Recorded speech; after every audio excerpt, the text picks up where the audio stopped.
Hello! So today we're going to do a little bit of a review of how you record and track flights in the virtual airline at VirtualFlight.Online. So you'll see in this browser the URL is at va.virtualflight.online. And if you've not played with the virtual airline before, you can sign up for free. And the basic idea of the virtual airline is to give you things to do in the simulator and to encourage you to explore the world a bit. So when you first join, you will be a student pilot. The only real bearing this has on you is the tours and events you can choose and the scheduled flights you can choose, because the tours and events are grouped into rank order, so they're packaged basically. So you've got student pilot tours, which is basically just a test flight. Then once you've logged an hour of flight time, you become a private pilot, and then you get access to all of these tours all over the world. And then once you've again logged a number of hours, you've become a Class D pilot, and you can do some longer trips that are designed for turboprops, things like that.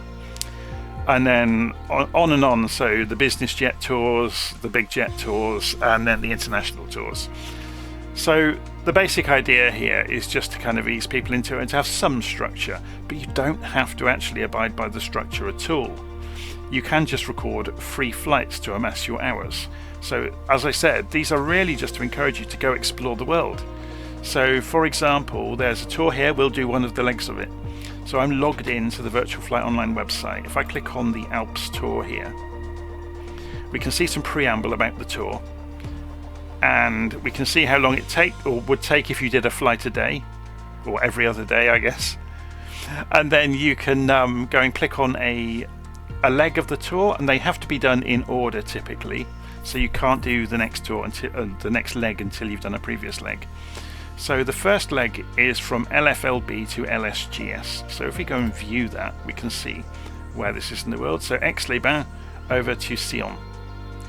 So you'll notice when you look at a leg, you can dispatch it. So all you're really doing is booking it and saying, yes, I'm going to do this leg. So you dispatch it, and it's dispatched, and we can look at it in the dispatch center if we want.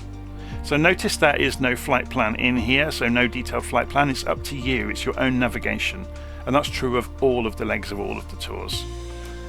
Okay, so we can go to the dispatch center now, and we can see it there as well. So what this really means is if we were to close the website down and come back in, so say we go back to the front page, how do we find out what we're supposed to be doing? We can click on our name when we're logged in and go to dispatch. Okay, and that shows us this detailed page. It's got a wind readout from Windy. It's a bit of a nice add-on, but it doesn't actually show you where the flight is, so it's not that useful. But you can zoom in and dig around and have a look. There's no meta available apparently at the moment from LFLB, which is a bit of a shame. But you can dispatch via Simbrief as well. So if you do like using Simbrief, again, it doesn't really count for a little flight like this. It's just a GA flight from Aix-les-Bains over to Sion. So we're going to be flying along the valleys, so yeah, Simbrief flight plan isn't going to really apply. But if you're doing a big jet flight, then this can automatically go and generate the Simbrief flight plan and bring it back for you. Anyway, so we've dispatched. What do we do next? Well, our job for the short term within here is really done, so we can minimize the browser and get out of the way. But we need a flight plan. So if we don't know where our airports are in the world, if we jump into LittleNavMap, how are we going to figure out where we're flying and to put some sort of flight plan together? So we're coming to LittleNavMap. We're going to click on we've got no flight plan at the moment, which is the same as saying new flight plan, yeah? We're going to click on the little magnifying glass in the toolbar, which pops up the search, and you can fill in the ICAO code into the ident box of the airport you're leaving. So let's go and have a quick look again in the browser. We are going from LFLB to LSGS. So we'll put in LFLB, and it's come up with one search result. If we double click on it, it will zoom the map in straight onto it, so it's Aix-les-Bains. So we can right click either in the search result or on the airfield itself, and it brings up the same context menu. So if we right click on it, we can set that as our departure. But notice we can also say select the runway to use at Aix-les-Bains. Well, the runway is going to be dependent on the wind, isn't it? So if we just hover over the airport, you'll see in this readout that pops out, you've got the METAR. And you can see in the fourth group of characters there, in the meta, you've got the wind, which is 170 degrees, 5 knots. So if the wind is coming from the south, we need to take off on runway 18. Make sense?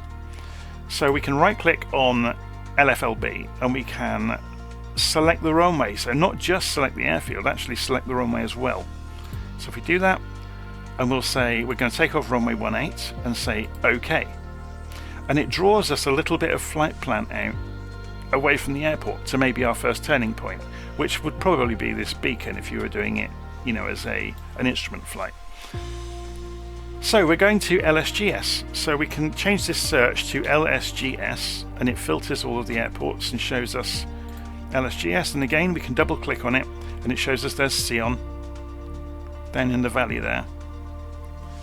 And again we want to figure out, well, which runway do we need to land on? What's the wind doing in Sion? So if we hover over it, we can see in the METAR readout there, 250 degrees, 9 knots. And if you're not confident at reading the readout of the METAR, all you need to do is double click on an airport or right click and show information, and it will pop up in a dialog in LittleNavMap, and you can rearrange the windows slightly to make it show bigger. And you can see by default it will show the overview of Sion with some information there. It will also show that NOAA readout, the same one we saw when we hovered over it. But if you scroll right on the lower set of tabs, you'll see weather, and then it will break down that weather to show you it as something that's more human readable. So we've got 247 degrees, 9 knots. It's just changed slightly. So the wind is coming from the west basically at 9 knots. So we want to land runway 25. So we can right click on the airport and we can select runway as the destination. Yeah? So then we can say I want to land on runway 25 and say OK. And it puts a basic piece of routing in for suitable for VFR of, you know, somewhere to fly to and turn to come in. Now I'm not going to put any more route in than that because we're going to be flying visually along the valleys, but it just gives you some idea of how you can go and program a flight plan. And we'll see, we're probably not going to follow it in the aeroplane, we'll just put it in from and to in the aeroplane to keep it simple.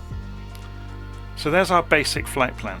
Now if we've got Navigraph and we wanted to do the same trick, we'll just do the same thing in Navigraph just to show you it. So we'll do a new flight and we'll select where we're going from. So that was LFLB. So we'll add that to our route and we're going to fly to LSGS, Sion, add that to our route, and it zooms in automatically. Now I've got the VFR map on here in Navigraph. So again, obviously in Navigraph you can pull up the weather. You can see if there's any rain happening, there's a little bit nearby. And we can see the wind and anything else we want to see. You can see the wind barbs, so they're suddenly appearing over the map, so it's not too bad. The nice thing about Navigraph is for some airports such as Sion you can see the pattern for coming in. Yeah?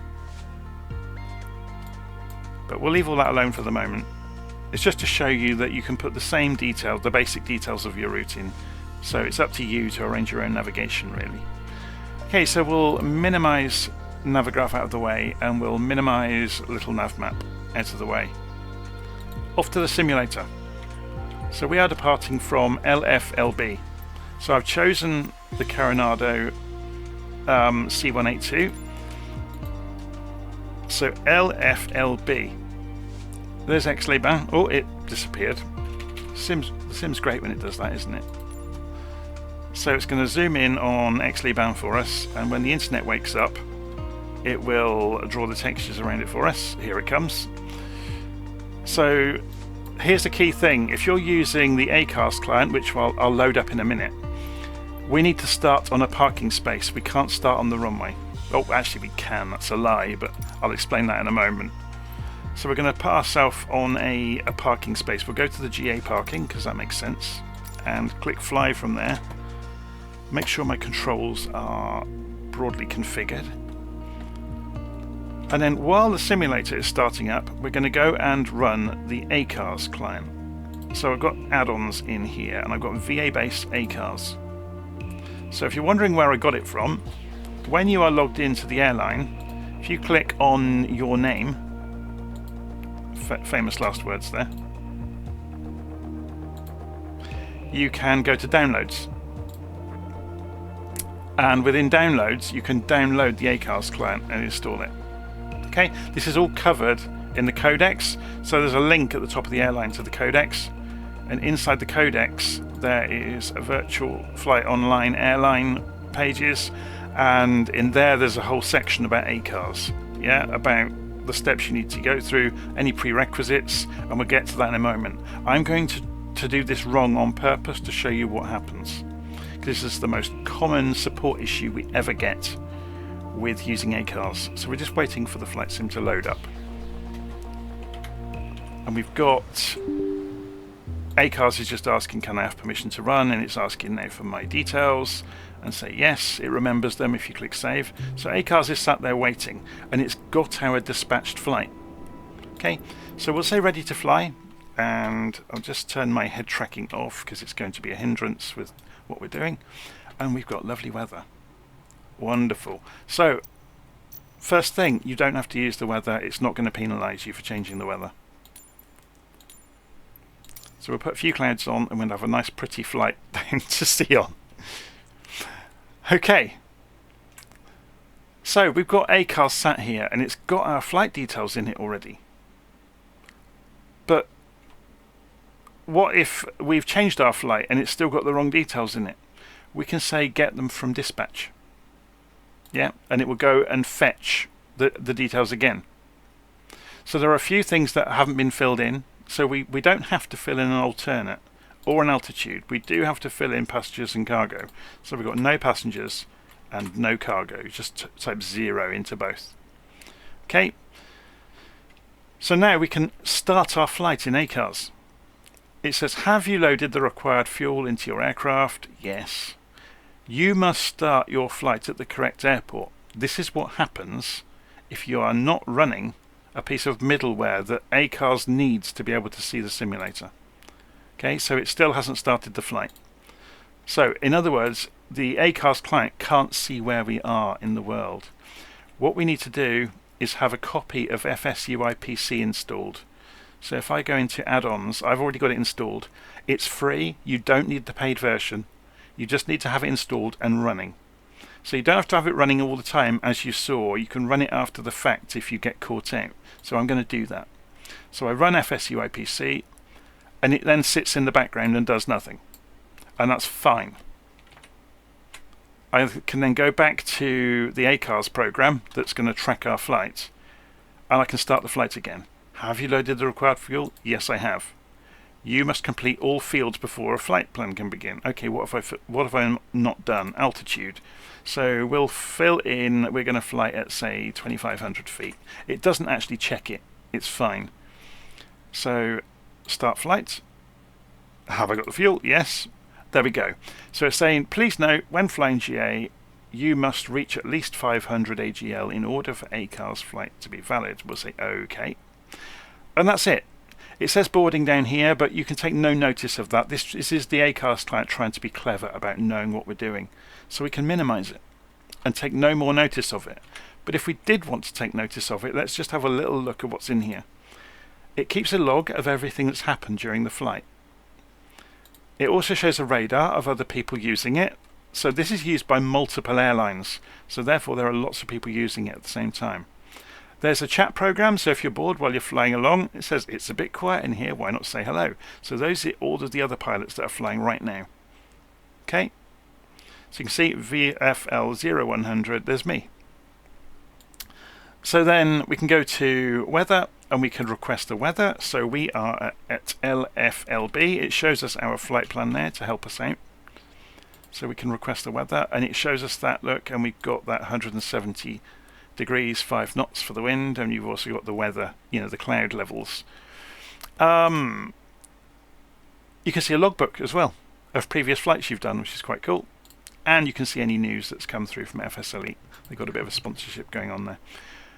So something else you've got at the bottom is Jetstream radio, so you can play the radio. I'll just briefly play it. Just hit play there. Are we going to get the radio to play? Maybe they're not broadcasting right now. Anyway, so yeah, this is still waiting for us. ACARS is actually up and running. Yeah, so we could have been playing with all those things while we're doing the flight even. Doesn't matter. So we minimize ACARS and then we get on with our flight. So, this is where I have to remember how to fly an airplane all of a sudden. Let's just make sure our controls are configured in the airplane. Okay, I don't appear to have my my quadrant plugged in. I do now. Okay, so provide power to the aeroplane first. So we're going to turn the batteries on and the alternator. We'll turn the beacon light on and the nav lights, and then we will make the mixture rich. We'll put the propeller to high RPM, we'll open the throttle slightly, and we'll turn the engine over.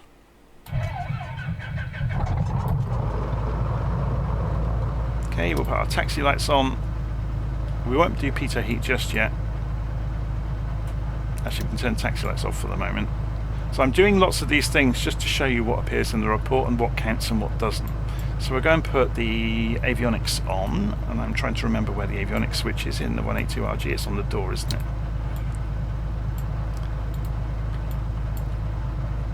So I'm just making sure I am on the parking brake. I am. So we'll wait for the GPS to fire up. So we're going to program our basic route into the GPS, which we can refer to ACARS if we forget it, or we can go over and have a look at LittleNavMap as well, or we could look at Navigraph. You know, they all do the same job. So let's pull the radar back up so we can see any weather that might be, although we're not flying with live weather anymore, are we? So that's interesting that had a huge rainstorm. So should we just check it again, see if it's changed? Maybe it was just passing through. Oh, that doesn't really reflect what Navigraph said, did it? What? Yeah, we're going to fly this with nice weather. We'll just put a few clouds in place. Okay, so we've got the GPS firing up. We can go and turn on our transponder.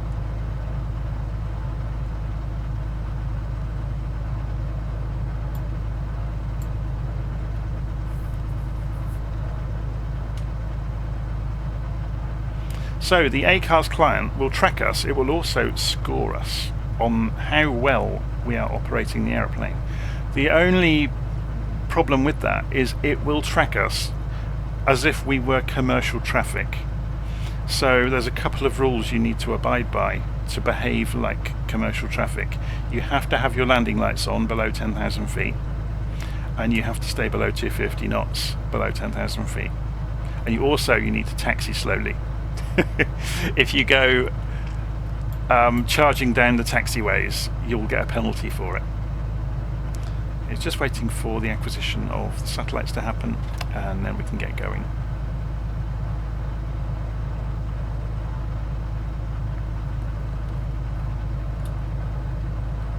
We don't have to program the route, I'm just going to do it for completeness really. So we'll go into flight plan, LFLB, XLiban, and LSGS. Sion. Okay, this is our basic route. So we've got the magenta line on the map. We can zoom out a bit to see it. Maybe we'll pull this round to show an aircraft-oriented view of the world. It's nice because you get the data around it. So I did that by rolling the smaller knob while in the nav display, and it just changes the page of the nav display to the first one because it defaults to the second one. Okay, so we're going to calibrate the altimeter, which looks like it was already correct. And we'll change the heading bug to the direction of the runway here at XLiban. So we're going to take off runway 18, remember. So we want the heading bug to go south. Whoa, too far. Okay. So, what have we forgotten? We need to put the taxi lights on while we're taxiing. We're going to be in the runway very shortly, so we'll put the pitot heat on already. So come off the parking brake. Looking where our aeroplane is, we're going to need to turn left. Put the head tracking on at this point.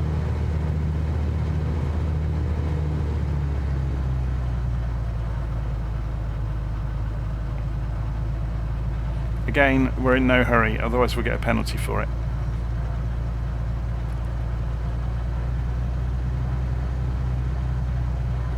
So I'm just going to centre this up again so I can sit up. There we go.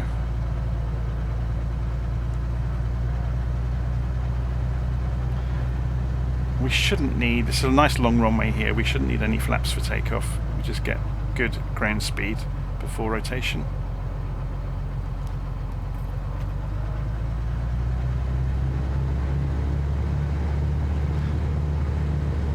So I'm not going to record the whole flight. I'm going to pause just after takeoff, and then I'll unpause when we get to the other end, just so you get some idea.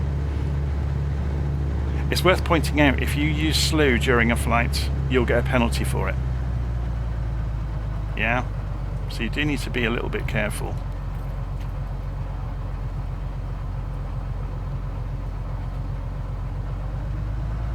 We're not going to need this whole runway either, so we're going to do an intersection takeoff. We won't backtrack all the way back.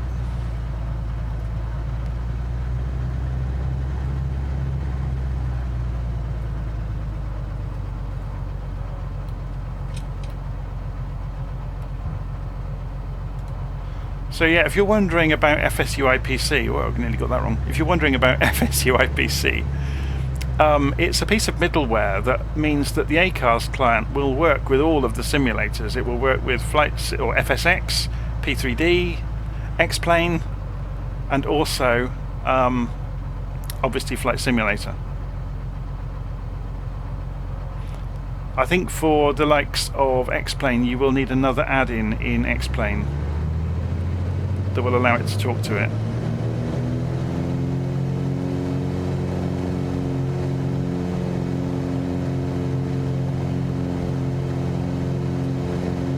Okay, so accelerating. Oh, we need to put the landing lights on, remember? We don't want to be in the air without landing lights, otherwise we'll get a penalty. Okay, so we're up. Gear up.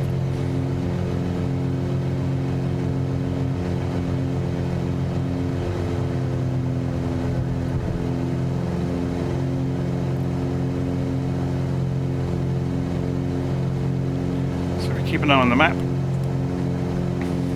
We're taking off and we're flying south. We're going to make our way out around this hill and off on our way. So at this point you could go and program the autopilot, obviously, which we'll just quickly do here. So we could bring the heading bug around a little bit.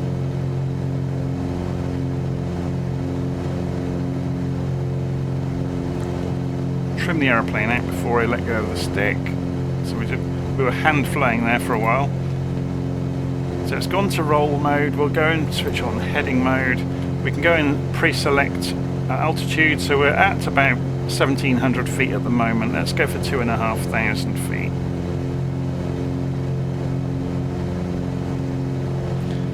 And then if we arm that, it's not going to arm it, is it?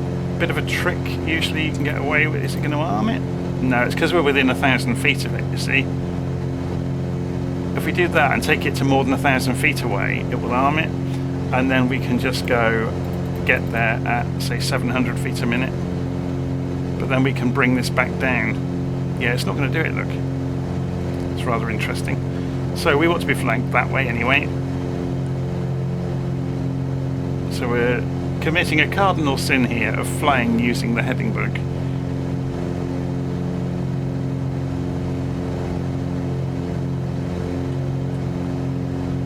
We're just going to fly out across the valley and then right turn. So the rest of the flight from this point on is just managing the airplane, really. So we'll keep an eye on the manifold pressure here and the RPM. Pull them back into the green.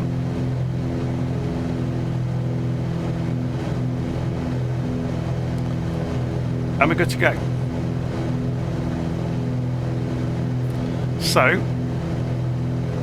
where has the route disappeared from on here? Let's increase the range on it.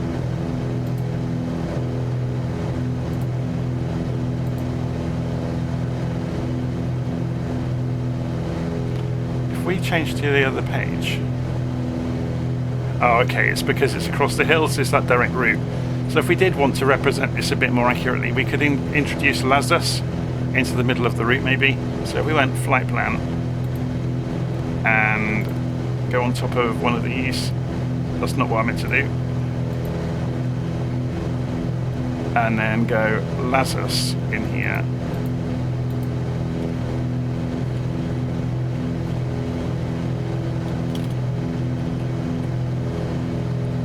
and press enter.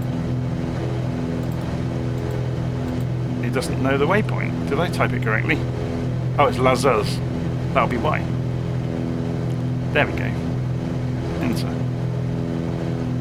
And then click flight plan. Oops. And then we can see we've actually got some flight plan now in view, so we can see it.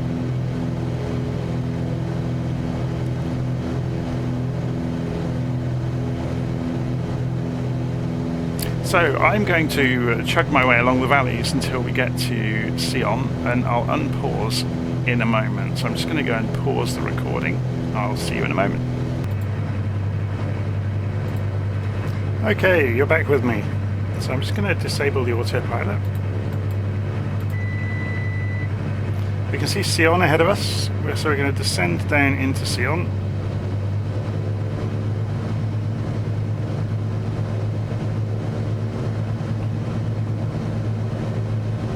As we come down to 3,000 feet, we are going to richen the mixture back up on the engine.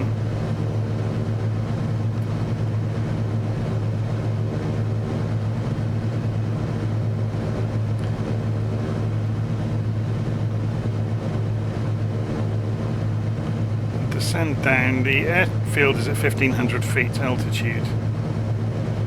So 2,500 feet will be 1,000 feet over the ground.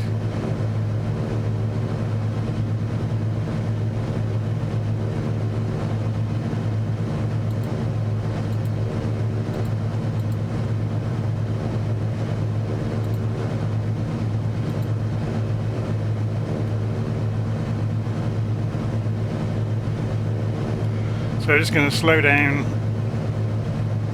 get flaps within range, circle in and come in and land. So the klaxon you heard there was just the buzzer in the Cessna telling me not to reduce the throttle any further without the gear down.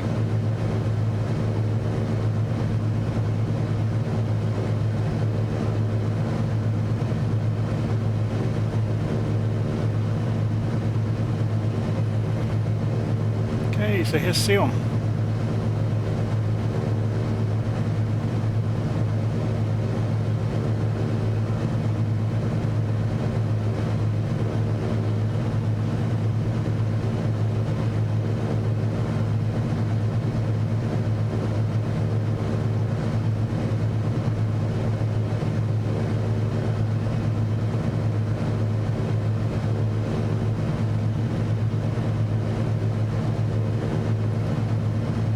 Fly out a little way, turn back in, come in and land, and then we can close the flight in ACARS and see how it reflects in the website afterwards.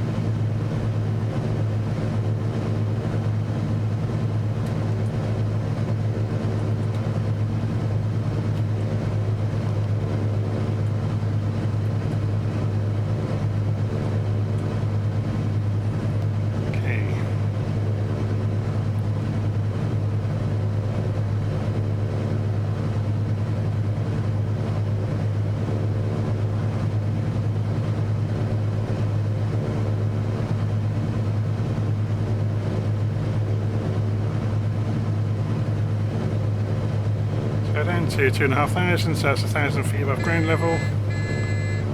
Yeah, so you can hear that's the klaxon for the throttle. So what I'm going to do is drop the gear now and drop the flaps to the first stage.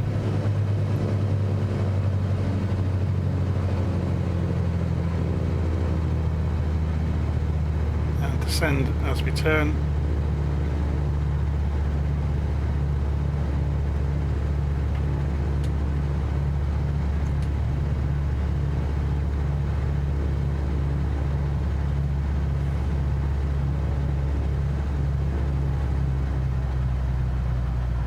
It's very pretty around here, isn't it?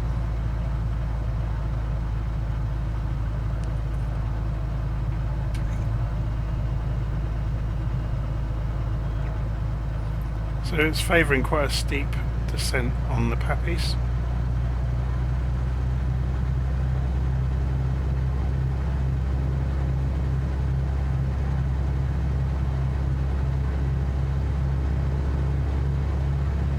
Something you have to be aware of with ACARS is not to stall the aeroplane, because you will get penalised for it. So don't stall it onto the ground.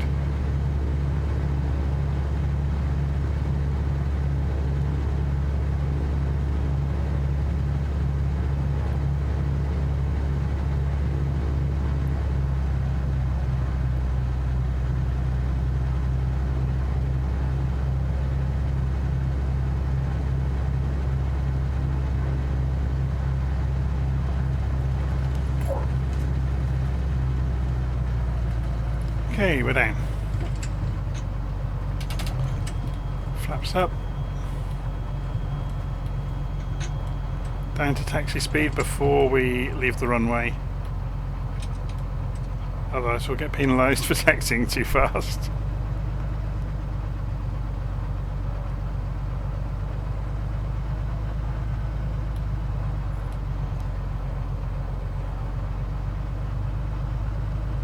And find somewhere to park. So again, ACARS doesn't mind where you park at all.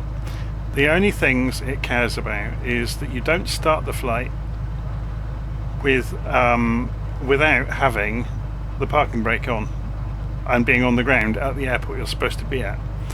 For landing or for ending the flight, the only thing ACARS cares about is that the engine is off, the parking brake is on, and you're at the airport you're supposed to be at.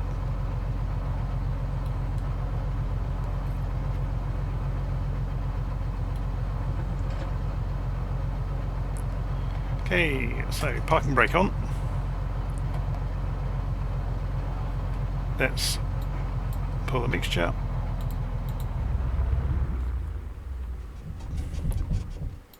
Turn all the electrics off. Turn the magnetos off. Turn the avionics off. And turn off the master power. So we're cold and dark. So we should be able to now go into, where is it, ACARS, and end the flight. So notice the end flight button has lit up because we're on the ground and we've shut the airplane down. Your PIREP has been successfully received. You can now close your ACARS or start another flight. It may take up to 10 minutes for your flight to be processed, so we say OK. So we can either now dispatch another flight or we can just fly straight out of here. So notice if you have not dispatched a flight, you can key in all of the parameters. So that's how you do free flights. Okay. So we can close ACARS down at this point, and we can go and run the browser again. Go to va.virtualflight.online.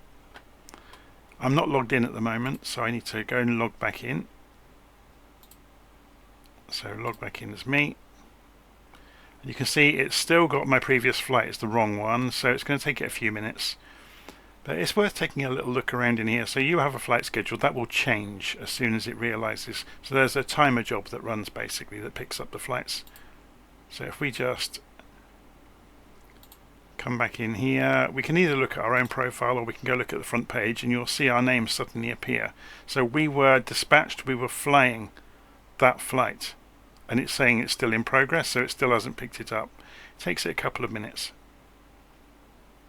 So let's have a look at some of these recent flights people have done. There's one here, WBA24 was Clifford, flying the Cessna Longitude. So should we go and have a little look at it? So we can see he got 100%. Well done. And that's the route he took. So that was obviously one of the tour flights. So should we go and have a look at the front page, see if we've been picked up yet by ACARS. So we've disappeared now, look, off dispatched flights, and we are now at the top of the latest 10 flights, so we have finished our flight. So if we go and have a look and go and see how well we did, we got 100%, well done to us, which isn't too difficult to do with the little aeroplanes, because you're not having to worry about transition altitudes or lights on and off or speeds or anything like that. So you can see there's the route we took through the valley. And there you go. So if we then go and look at the tours and go and look back at the Alps tour, you will now see that for me, if I log down, I'm partially progressed through the tour, and I got a tick on the first leg. So then I could go and dispatch the second leg and continue on. So the next one goes from Sion over to LSPM, which is Zurich. By the look of it, LSPM. Should we look that up on the map? LSPM. Double click. Oh, it's Ambry. Sorry. It was mentioning the Zurich navigation waypoints as being nearby in the flight planning. So there we go. So the next leg would be from where we just went further along the valleys to Ambry. The flights for the GA aeroplanes tend to be about 3/4 of an hour to an hour. But that gives you some idea, though, of what the airline is all about. And if you want to talk about the legs you're doing and the flights you're doing, all you have to do is go and drop into Discord. So if I open Discord, so if I go into messaging and open Discord, so the VirtualFlight.Online Discord server has a whole group of channels just for the virtual airline. So if we go and scroll down the left-hand side of the server, we can see we've got VA onboarding there, and you can even reflect inside the virtual airline what your rank is. So if you go in here, you can choose your rank. Yeah. And then it will reflect on the right hand side, so you can go up through the ranks, and whenever you're online in Discord, people will be able to see what rank you are. But all I was going to say is there is a VA forum, so if you want to talk about particular tours you're doing, you can go and start a subject about it, and other people might pitch in with their experiences on the tour and so on and so forth. But the community here is fantastic. So you can see there's all sorts of conversations going on all the time. There's forum subjects coming up all the time. There's new members joining all the time. People are introducing themselves to the community all the time and starting conversation, telling each other a bit about themselves. There's a logbook where you can go and post what you've been doing. There's a support forum. So again, it's all community driven. So you can ask people, have you seen this happen? Have you seen the other happen? There's screenshots. There's videos. So all sorts of things. And there's voice chat channels, so we run regular events. So if you go and look at events, there's a few coming up over Christmas. So you can see when an event is and figure out if you could make it, and you just drop in on the day, but you can also indicate if you're interested to let the person organising it know. And then on an event day, you just come in and drop into the event channel, and then you can talk to each other while you're flying. Same with the virtual airline. If you're flying a leg in the virtual airline, you might want to sit in the VA chat channel while you're flying, and then anybody else that's flying might drop in and say hi while they're flying. We've got the same thing for VATSIM, so if you're flying on VATSIM but you also want the social channel alongside it, you can sit in the VATSIM chat, and other people will know that because you're on VATSIM you might have to leave the conversation, or you might ask them, please be quiet for a moment because I'm otherwise engaged talking to controllers or whatever. There's tons of resource channels, so there's lots of conversation around the airplanes that are coming out or have come out, and various scenery, liveries, flight plan software. I won't go through all of them, but you can see it's all in there. So there you go. Hopefully that's interesting to you, and hopefully that explained a little bit about ACARS.